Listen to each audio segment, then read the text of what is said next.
সম্মানিত ভিউয়ার্স, আসসালামু আলাইকুম রাহমাতুল্লাহ। আমরা আজ এসেছি একটি আলু চাষের ক্ষেতে। এখানে আলু চাষ হবে। তো আগে জমি চাষ করে নেওয়া হয়েছে, এখন এই যে সুতো দিয়ে দাগ টানা হচ্ছে যাতে লাইনটা সোজা হয়।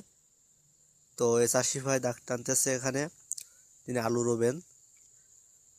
একটা আলু একটা লাভজনক ফসল। এখানে দেখেন, আমরা যদি দেখি যে আলুটা কাটা হচ্ছে, কেটে গোল্ডাজিন নামক একটি কীটনাশকের মাধ্যমে সেটি ভিজিয়ে তারপরে রোপণ করা হবে, যাতে আলুটার জন্য পচন যে হয়, পচে যায়, এটা যেন না হয়, তার জন্য এটা কিন্তু ব্যবহার করতেছে চাষিরা।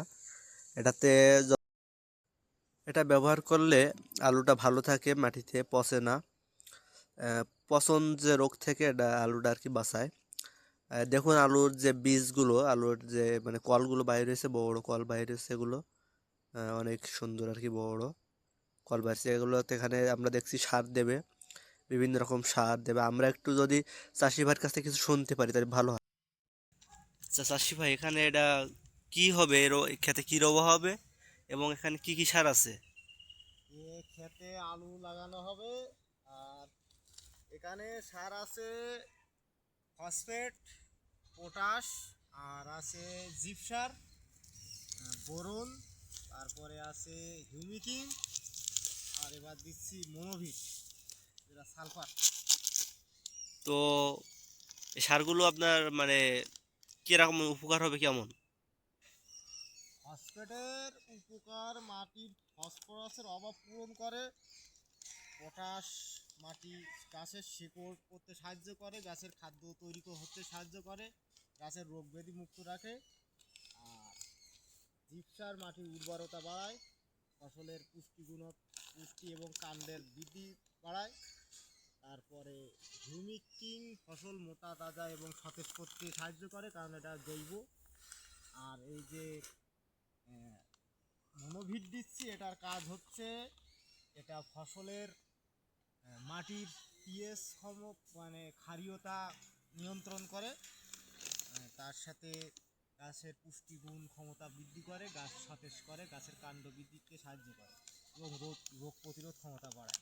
তাছাড়া হিউমিটের আরেকটা বিশেষ কাজ হচ্ছে, এটা এই যে এখানে লেখা আছে, এখানে ধানের জন্যে লিফ স্পট, টমেটোর জন্য উইল্ট ঢলে পড়া রোগ, লেবু জাতীয় গাছের পাউডারি মিলভিউ, সবজির পাউডারি মিলভিউ।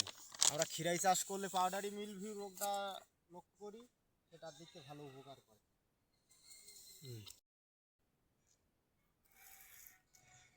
দেখুন এখানে আমরা এক সময় যে সারটা মিক্সার করছিল দেখছিলাম, সেটা খেতে ছড়ানো হচ্ছে।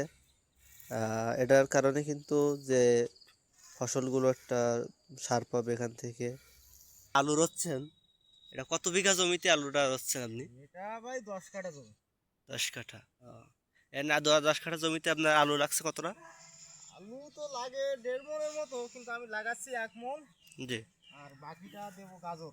গাজর, গাজর কি লাভজনক হবে? গাজর লাভজনক খুব একটা না, যদি ফলন ভালো হয় লাভজনক, ফলন ভালো না হলে লস। ও আচ্ছা, আলু উঠে গেলে এখানে কি রবেন? আলু উঠে গেলে আলুর সাথে সাথে সাথী ফসল হিসাবে আখ দেবো।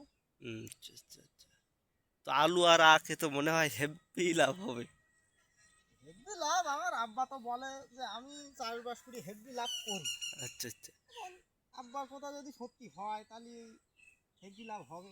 আচ্ছা আচ্ছা, তাহলে হেব্বি লাভ হবে আপনার।